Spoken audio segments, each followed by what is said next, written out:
The Stoic philosopher Epictetus said, "Your desires are unhealthy, your powers of aversion are weak, your plans are incoherent, your impulses are at odds with nature, and your system of values is false and confused." And that's true.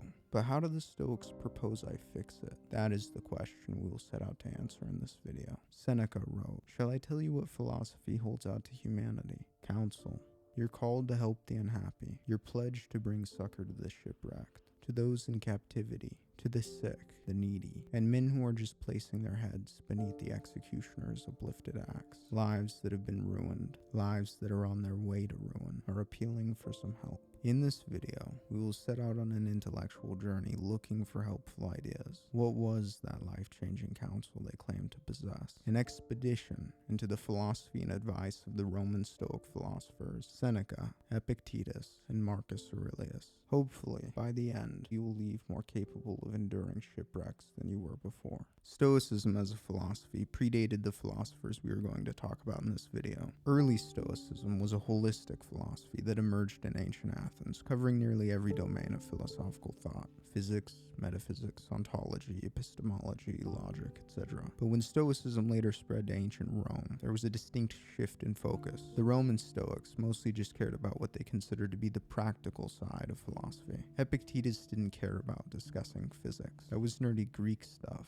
He wrote, "What do I care whether matter is made up of atoms, indivisibles, or fire and earth? Isn't it enough to know the nature of good and evil, the limits of desire and aversion, and of choice and refusal, and to use these as virtual guidelines for how to live?" Seneca criticized the obsession of other philosophers with paradoxes and debates. He believed philosophy's ultimate aim shouldn't be the development of intellect, but of character. We should be discussing what it means to live well. That is what much of their writing consists of. More immediately applicable life advice founded on the Stoic philosophy that predated them. I think the best way to understand their significance in Western philosophy is to suspend judgment regarding foundational assumptions and get lost in it. My hope is to capture what reading them feels like, the personal nature of it, rather than just their ideas. In my last video, I gave an overview of early Stoic thought. If you want a full understanding of Stoicism, you'll have to watch that video, but I'll give some stripped down context. The Roman Stoics wanted to tackle the question, how do we live a happy life?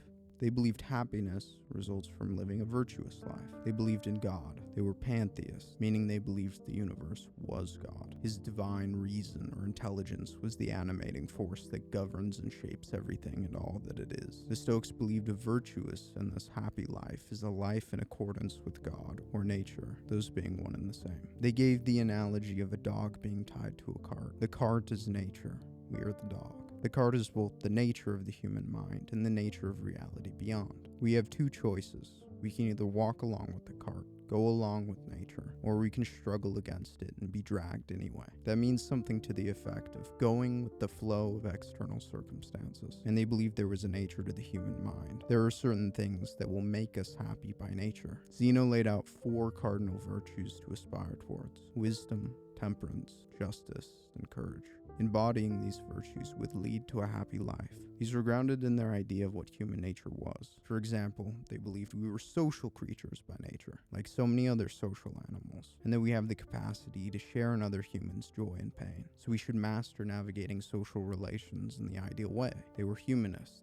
That's what justice largely meant to them. Just social dealings. Making other people happy would make you happy. Inflicting suffering upon others would make you suffer. But their most iconic idea was the attempt to overcome emotions or passions, maintain objective judgment, and accept external realities no matter how bad it gets. They came up with theories about how different functions of the mind operate in order to then master control over the mind. To quote Epictetus, impressions, and when he says impressions, he means alterations of the mind, such as the sensation of pain, or even the perception of something like a tree, striking a person's mind as soon as he perceives something within range of his senses, are not voluntary or subject to his will. They impose themselves upon people's attention almost with a will of their own. But the act of assent, meaning accepting and reacting to them, which endorses these impressions, is voluntary and a function of the human will. Epictetus also said, "It is not events that disturb people, it is their judgments concerning them. Death, for example, is nothing frightening. Otherwise it would have frightened Socrates. But the judgment that death is frightening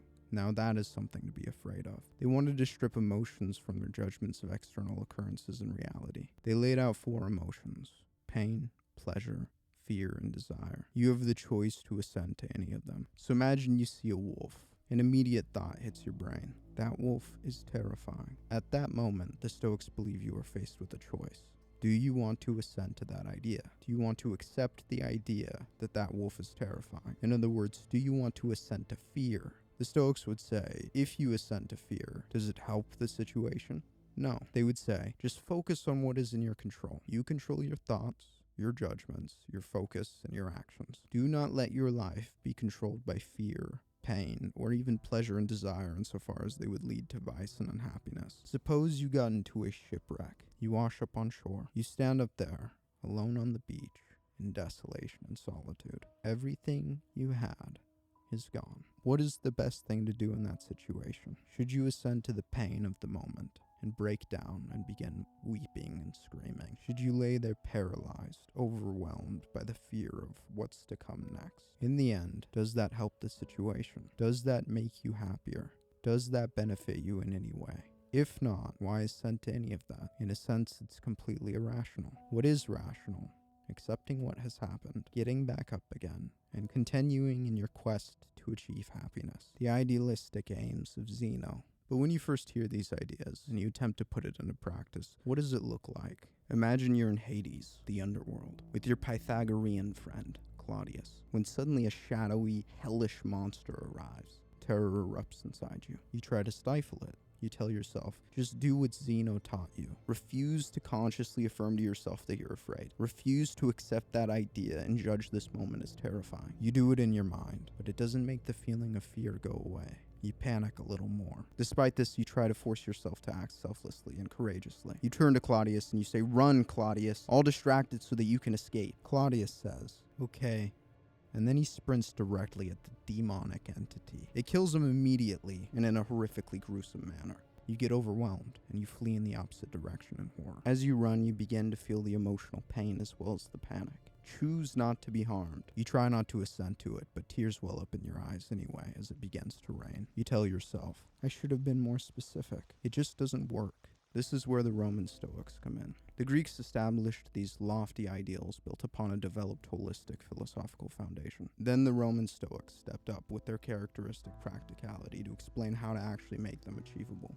You run into Seneca, standing in the darkness as it rains, and you stop dead in your tracks. Again, he asks. You tell him what happened. He beckons you to walk with him and begins to give you some counsel. He says, extend yourself some patience. The knees of the boldest soldier often tremble a little when the battle signal is given. The mighty commander has his heart in his throat before the battle lines clash. And while the most eloquent orator is getting ready to speak, his extremities become rigid. It is no small feat to escape the yoke of fear and despair. There is no more beneficial endeavor that wisdom compels. If the wise man is to be angered and broken by every perceived injustice, if he is to be perturbed and saddened by crime, surely nothing is more woeful than the wise man's lot. His whole life will be passed in anger and in grief. This weakness of the mind, letting emotions dictate your life, it's habitual. The more deep-seated the habit, the harder it is to overcome. The more you cave, the deeper it will burrow in. Full control of your focus, judgments, and actions takes re-education and practice. You can't simply choose to have it and expect it to be so.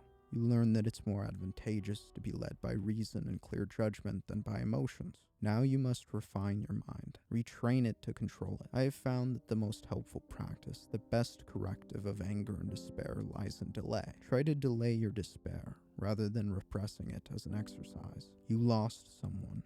Now the pain has befallen you. Postpone your mourning. Don't try to avoid it entirely. The next time you face a moment of hardship, delay it even further. It requires exercise. Eventually you'll be able to control it entirely, choosing never to give in to despair at all, freeing yourself from the bondage of fear. Nothing is more conductive to anger or despair than the intemperance and intolerance that comes from soft living. The mind ought to be schooled by hardship to feel none but the crushing blow. Endurance begets greater endurance. You should consider yourself lucky. The means of training has been laid before you. You need not seek out hardship to strengthen yourself under. We are amid the flames at this very moment. A refining fire surrounds you. There is nothing here but agony for the souls that wander aimlessly, forever lost in torment. But you shall return. Yours is not an eternal condition, but a journey. This process, revealing your impurities, the vices hidden in your soul, work to remove them. You can either let the hammer's blows of life strengthen your character and return forged sturdier than before, or writhe beneath them, leaving beaten and burned, warped to the point of dysfunction by the hardships that broke you.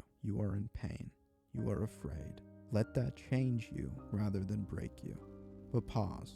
You can give yourself some compassion. To strip away emotions from our judgments isn't to strip all feeling from the human experience. Our wise man doesn't pretend not to feel anything. Our wise man feels things, but overcomes them. Only a fool tries to feel nothing. If that's what you came looking for, you are lost. You can allow yourself to mourn the dead within the bounds of reason. That's part of being a social animal, part of our natures. We share in the pain and joy of others, forming attachments to those we hold dear. Our aim is to fortify our minds and remain capable of maintaining objective judgment, not to become apathetic and cold to everything and everyone. You may be wondering, but how can I break these habits if I cannot bear the initial blows, falling into the habit of bending to the pain immediately? Well, here's yet another exercise. Premeditatio Malorum. You don't know what that means.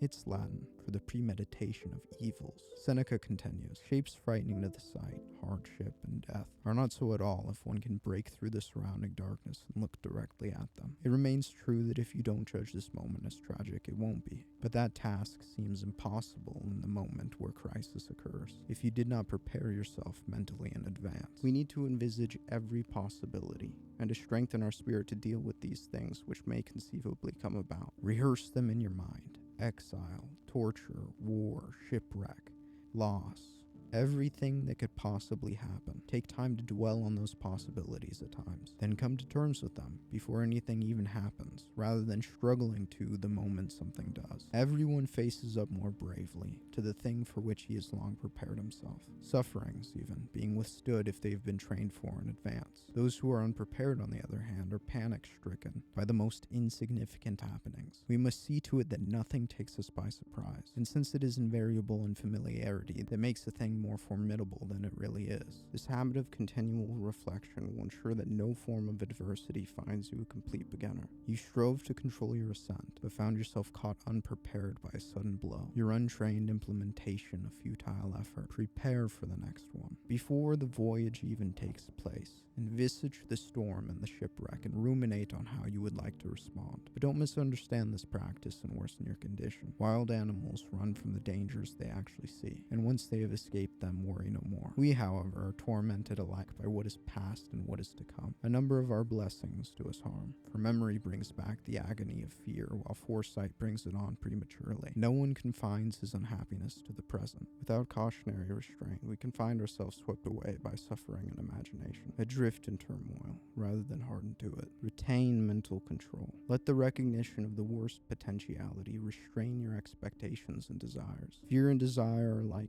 two sides of the same coin. Limiting one's desires actually helps to cure one of fear. The highest expectations bring the hardest falls. You doom yourself to a lengthy period of downward spiral. And finally, when I face chaos in my life, a difficult decision, a moment of hardship, whatever else, I always ask myself, what would Cato do in a situation like this? Who is Cato, you ask? Seneca stares at you with disappointment and disapproval for a moment, shaking with fury. Then he takes a deep breath and continues. Cato was a Stoic who came before me. He didn't put his teachings into words, but embodied them through his actions, exemplifying the Stoic ideals. He fought against Caesar to defend the Republic and avoid tyranny, upholding virtue and reason, as Rome degenerated into violence and corruption around him. Cato lost in the end. Caesar took the throne, and Cato, that noble soul, chose to take his own life in an act of defiance, rather than to bend the knee or turn himself over. A final act of freedom.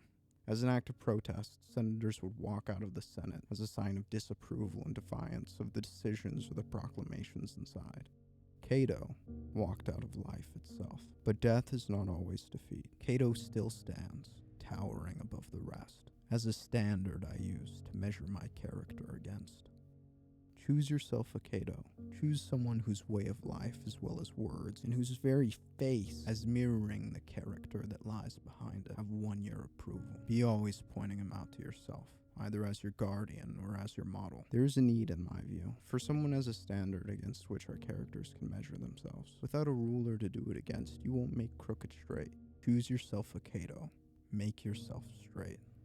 These are some of the practices that have helped me in my progress. Getting to a place of mental mastery is not easy. It's been a lengthy journey for me, and I admit I have fallen short time and time again. I remember when I was young, Rome was in the process of being Hellenized. My father used to rant about how decadent and weak Greek culture made people. But despite my father's views, I took an interest in philosophy. Initially, I took interest in Pythagoreanism, as most rebellious young people do. But then I discovered Stoicism, and I thought, this is it. And so I adopted the philosophy. I had a political career, I had a business career. And then Emperor Claudius, different Claudius, not the one that just got ripped to pieces, absolutely slaughtered, consumed. The Roman emperor, he banished me to Corsica because he thought I slept with his niece. Did you sleep with the princess? I don't want to talk about it. But while I was in exile, my health began to decline. It reached a point of agony. I remember writing down, sometimes even to live is an act of courage.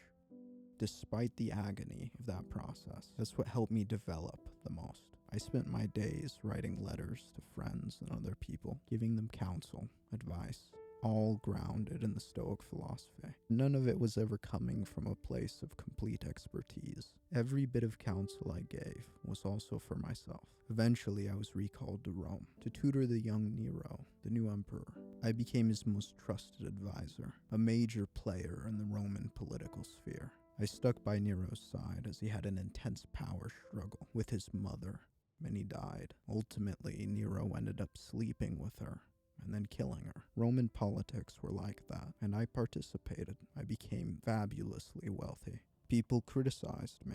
They called me a hypocrite. The Stoics lived lives of modesty, but you live a life of extravagance. You preach about never caving to a tyrant, and yet you groveled at the feet of Nero. And I admitted my faults publicly. I was always a work in progress. In the very end, I too fell victim to the Roman political game. Nero accused me of conspiring to assassinate him, and he sentenced me to death. He demanded that I carry out the sentence myself. And so I did. I like to believe that I bore it stoically. It wasn't external. It was outside of my control. Why is death something to fear? A reunification with the world's soul, returning to the cosmos, dying true to the philosophy that I strove to live by, even if I failed at times.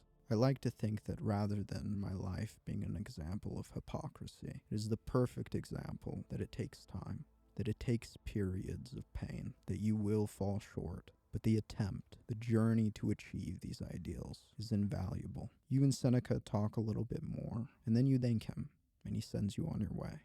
In stark contrast to Seneca, who was a powerful aristocrat and at one point one of the wealthiest men in Rome, living, as he said, at times an extravagant lifestyle, the Stoic philosopher Epictetus was the slave of one of Nero's secretaries. Romans were notoriously cruel in their treatment of slaves, and Epictetus's master was reportedly uniquely brutal by the standards of his day. According to some accounts, when he was younger, his master intentionally snapped his leg, crippling him for life. He was abused. And amid that struggle, he embraced the Stoic philosophy. Epictetus eventually earned his freedom. He raised himself up from the lowest possible echelons of society, and he went on to become a renowned Stoic teacher. You approach Epictetus and you tell him your troubles. Your eyes well up ever so slightly again. Epictetus says, "I'd pity you, but what good would that do?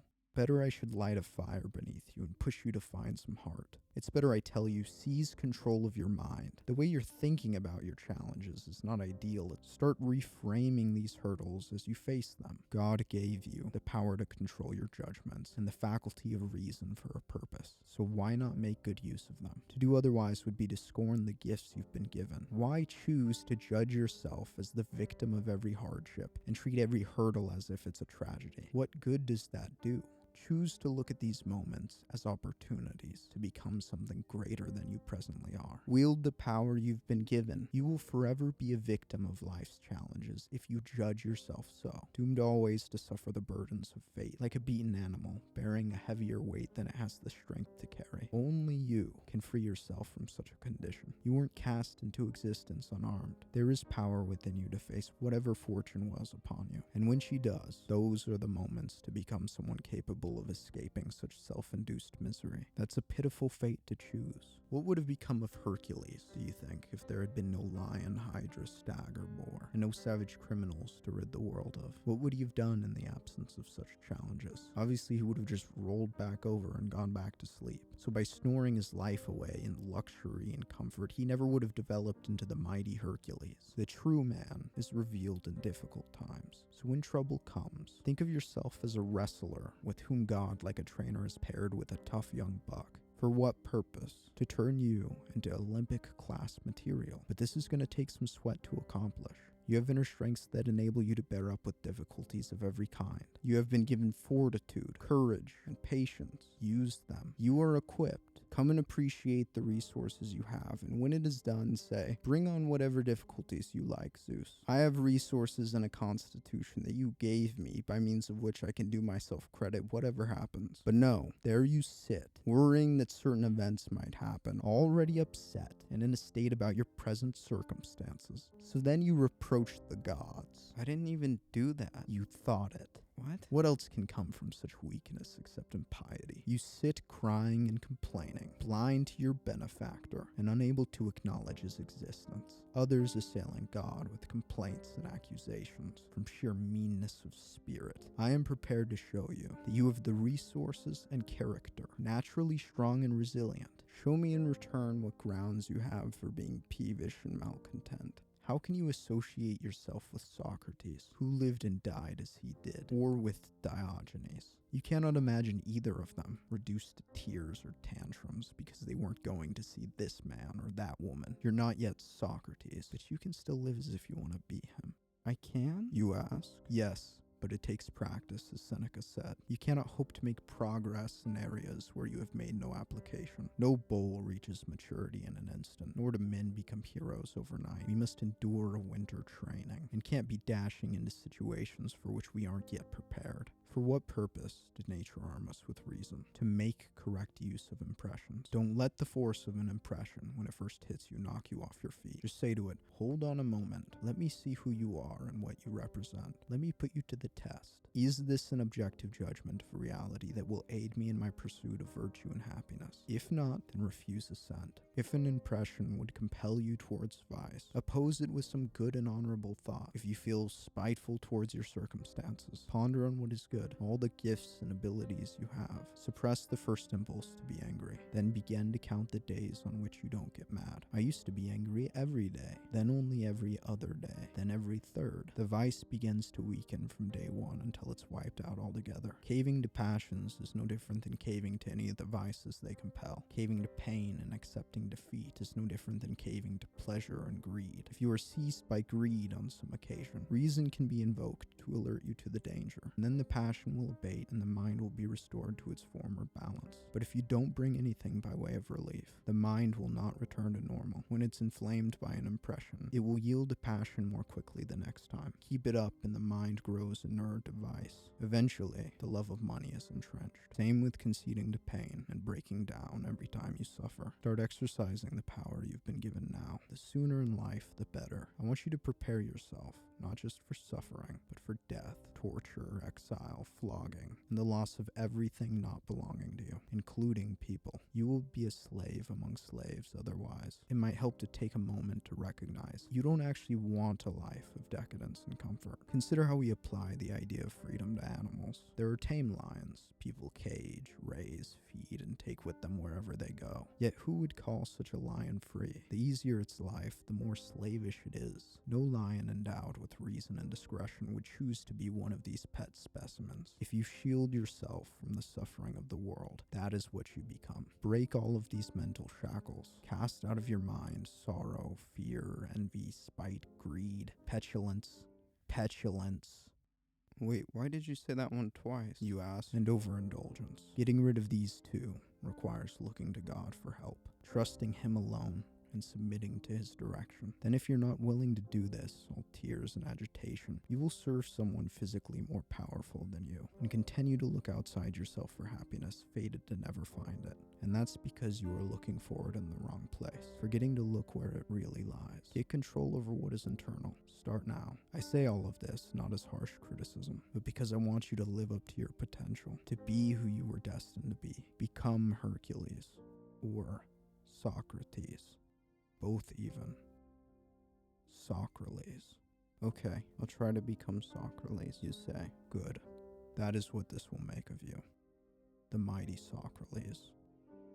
You thank Epictetus, and then slip away, onward in your journey. Epictetus went on to retire. He adopted a kid, and lived out the rest of his modest life in relative obscurity. But time marched on. The Roman Emperor Hadrian took interest in Marcus Aurelius since childhood. He came from a respected bloodline, though his father died when he was only 3. Marcus Aurelius was raised in the traditional fashion of a Roman elite, but from an early age he took interest in philosophy, and he became a Stoic, though he studied various schools of thought. Emperor Hadrian, who had no blood heir, chose the young Marcus Aurelius to eventually take the throne. We don't know exactly why he did it. He seemingly saw some potential in him. He was the kid where when he was growing up, he had a bed, but he chose to sleep on the floor every night. Whether he was emulating the Cynics or the Stoics, we don't know. But it was something like an exercise to humble himself, to detach himself from material things, or perhaps even to prepare himself mentally to lose everything. Hadrian chose Marcus Aurelius, but Marcus Aurelius was still quite young, and so he made someone older, Antoninus emperor, on the condition that he then adopt Marcus. We have talked about some of the struggles of these various individuals. Marcus Aurelius didn't just face struggles in his own life.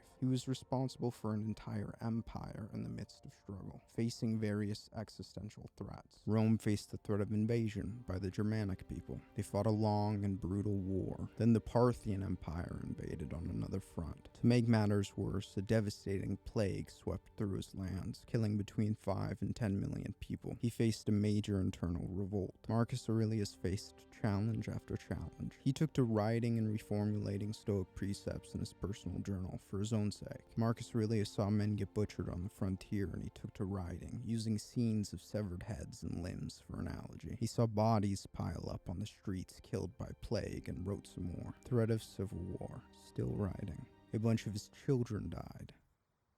He kept writing. His wife died. He kept writing. The entire book contains a degree of authenticity that only comes when you write something never intended to be published. He was writing it for himself. There are grim moments where he writes something like, "All those people who came into the world with me have already left it." But then you read the rest of it. He writes to himself, "Today I escaped from anxiety." Or no, I discarded it because it was within me, in my own perceptions, not outside. No matter what anyone says or does, my task is to be good. Disgraceful for the soul to give up when the body is still going strong. Nothing that goes on in anyone else's mind can harm you, nor can the shifts and changes in the world around you. Remember that your efforts are subject to circumstances. You weren't aiming to do the impossible. Aiming to do what then? To try, and you succeeded. What you set out to do is accomplished. Pages upon pages, the words of an emperor with undertones of pain and grief, reassuring himself and telling himself to be a good person. You meet the philosopher king. You tell him your troubles, how Claudius perished, how the guilt and regret still haunts you, and you are seeking further counsel. You say, "All these tools sound helpful with actual storms and shipwrecks, but I'm not worried about the loss of possessions, torture, or exile. Those would be easier. It is the loss of people I can't come to terms with. That's the pain I can't overcome." This is something Marcus Aurelius is all too familiar with. He tells you, it is difficult to seize control over such judgments, even when you tell yourself to. I have found that sometimes it helps to pause and zoom out for a moment, adjusting the scope of your perspective. The Pythagoreans had a ritual of contemplating the stars at daybreak. Every morning, a meditative practice. I will walk you through it. He hands you something to drink, then continues. Try something. I want you to watch the courses of the stars as if you revolved with them, to keep constantly in mind how these elements alter into one another. Look down on the earth from above. Herds, armies, farms, weddings, divorces, births, deaths, all mixed together, a harmony of opposites. Look at the past. empire succeeding empire, and from that, extrapolate the future. The same thing. No escape from the rhythm of events. You can discard most of the junk that clutters your mind, things that exist only there, and clear out some space for yourself by comprehending the scale of the world, by contemplating infinite time, and by thinking of the speed with which things change. Each part of everything, the narrow space between birth and death, the infinite time before, the equally unbounded time that follows. Remember that before long, there will be no one and nowhere. Like all the things you see now, all the people now living, everything's destiny is to change, to be transformed, to perish, so that new things can be born, to love only what happens, what was destined, no greater harmony. Your life is a tumultuous voyage, bound for oblivion. You can find peace in that thought when you see it clearly and accept it. It doesn't make the loss any less real, but it helps to change your judgment of it. A strange feeling has been setting in. Marcus Aurelius drugged you. You slip away and drift beyond the cosmos for a moment. Suddenly everything is in front of you. You glimpse the infinite, the eternal recurrence, the cosmos and all that is. Desolation and death turn to rebirth and growth. Destruction to creation. The mightiest rise and fall. Life springs from decay. There is a cyclical nature of things. Continual renewal. He tells you, peace comes with acceptance. Accept it for what it is. Nature is what nature is. Fate is what fate is. Storms happen. Ships sink. People die. That's part of it. Seneca told you to imagine the worst possibility and come to terms with it. The reality of life is in front of you. The suffering, the death, the loss. Come to terms with it. I want you to say what I tell you. Tell yourself, I am prepared to suffer. It is okay to be in pain. Say, I am prepared to die. Now what harm can come? Say, I am prepared to lose everything, to give it back. Now what? Now you're walking along with the cart, accepting what fate deals you, accepting what life is. You're a transient speck in the cosmos, experiencing the rhythm of events. Everything around you will pass on, the people you love, everything that you have built, and you yourself. You've accepted it.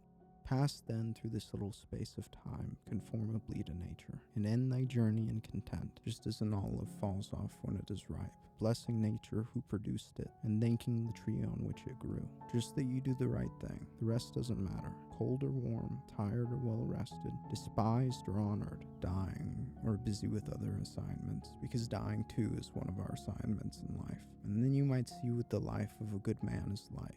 Someone content with what nature assigns him, and satisfied with being just and kind himself. Be able to look God in the eye, to see all that is, and be unashamed in the face of it. Wisdom, acceptance, clear conscience.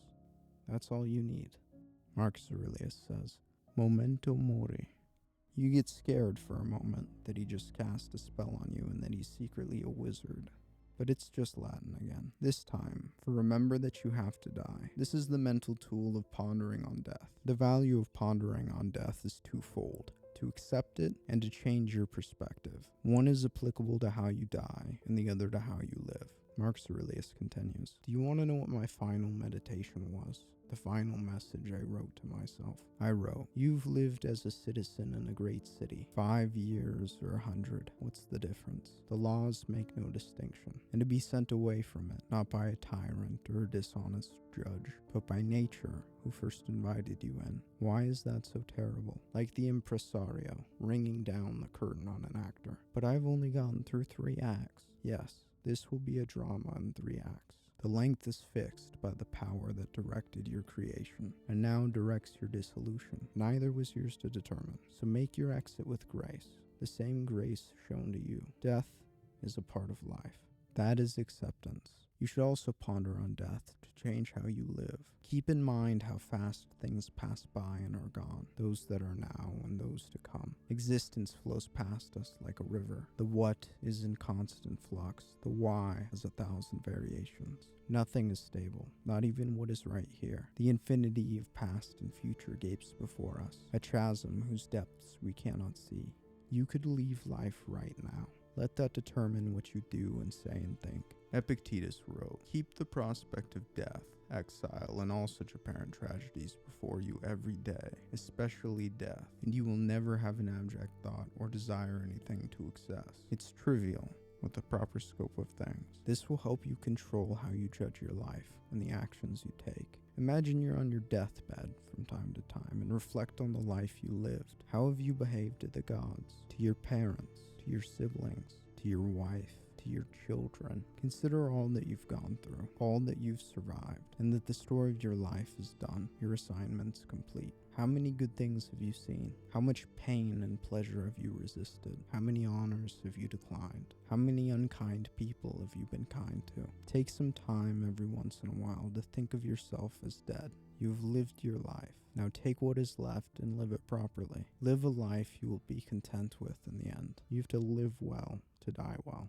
And do not neglect the value of meditating. I open my journal meditating on my gratitude for various people in my life, reflecting on what they have taught and done for me. I meditated on how I wanted to live, who I wanted to be. I wrote to myself, make sure you remain straightforward, upright, reverent, serious, unadorned, an ally of justice, pious, kind, affectionate, and doing your duty with a will. Revere the gods. Watch over human beings. Our lives are short. The only rewards of our existence here are an unstained character and unselfish acts. Take Antoninus as your model always. His energy in doing what was rational, his steadiness in any situation, his sense of reverence, his calm expression, the way he put up with unfair criticism without returning it, not prone to backbiting or cowardice or jealousy or empty rhetoric, content with the basics and living quarters, bedding, clothes, food, his tolerance of people who openly questioned his views and his delight at seeing his ideas improved on, his piety without trace of superstition, so that when your time comes, your conscience will be as clear as his. I found that it was helpful to meditate on nature. I wrote to myself, we should remember that even nature's inadvertence has its own charm, its own attractiveness. Olives on the point of falling, the shadow of decay gives them a particular beauty. Stalks of wheat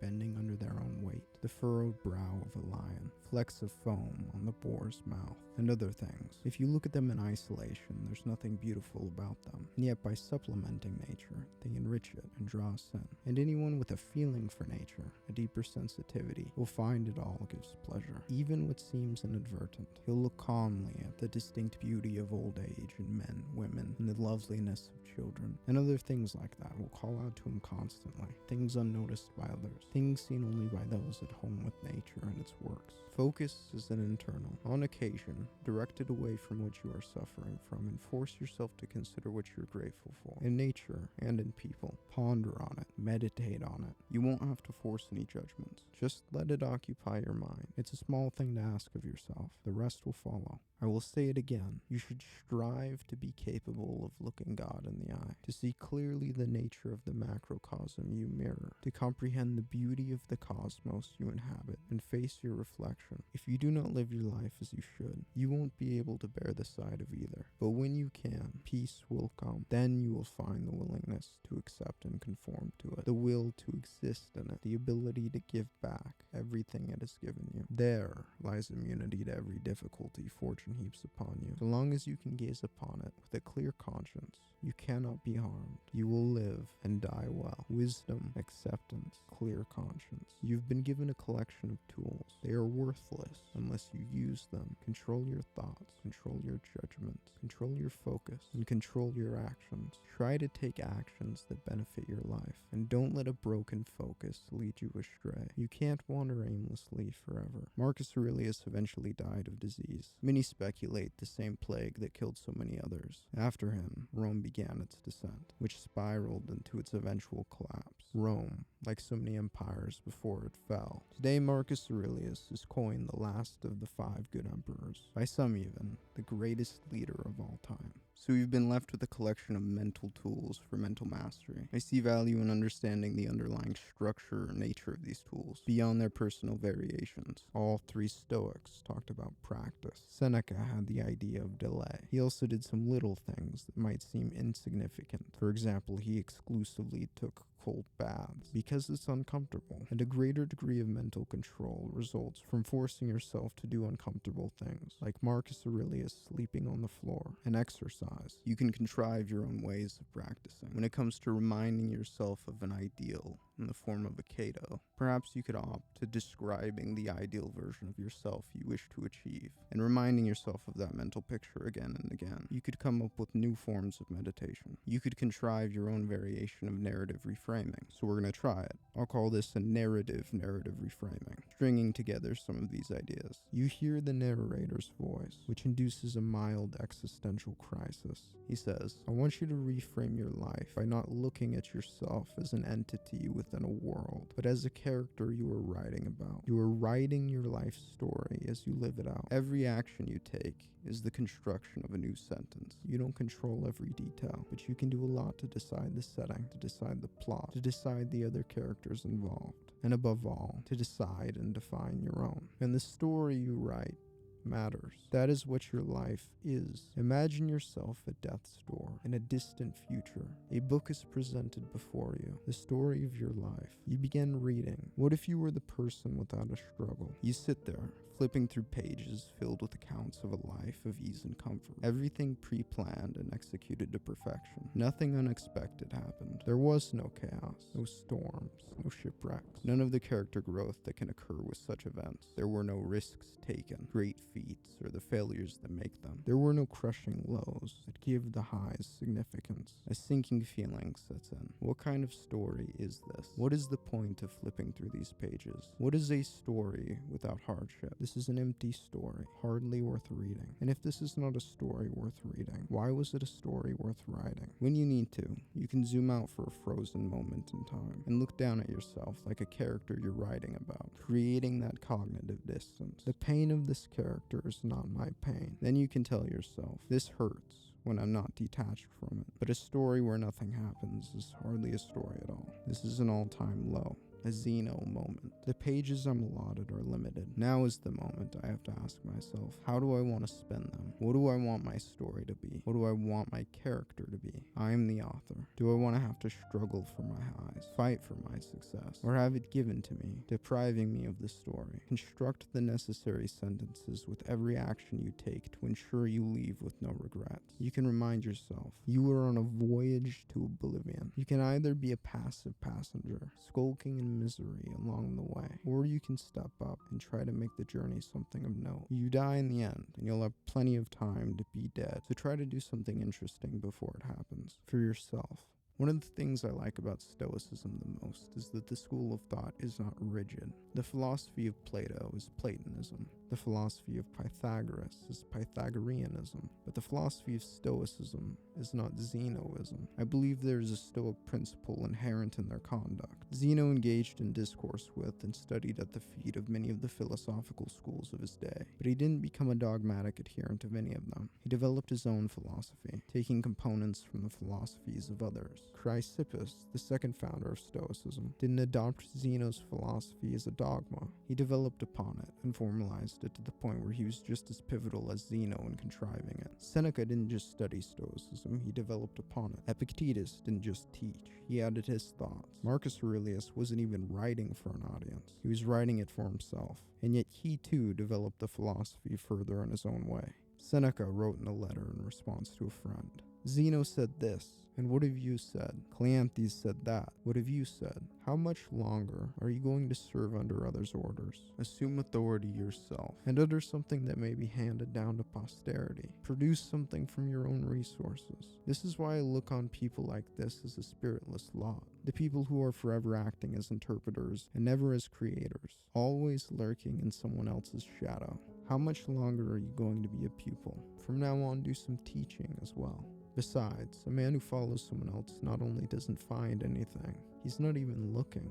But surely you are going to walk in your predecessor's footsteps. Yes, indeed, I shall use the old road, but if I find a shorter and easier one, I shall open it up. Truth lies open to everyone. There is yet to be a monopoly of truth, and there's plenty of it left for future generations too. In spirit, I think according to the Stoics, you shouldn't adopt any philosophy dogmatically and stick to the ideas people of the past have developed alone. You should question it, challenge it, and develop your worldview further. Stoicism was always a work in progress. Explore everything as you develop the raft you use to navigate existence.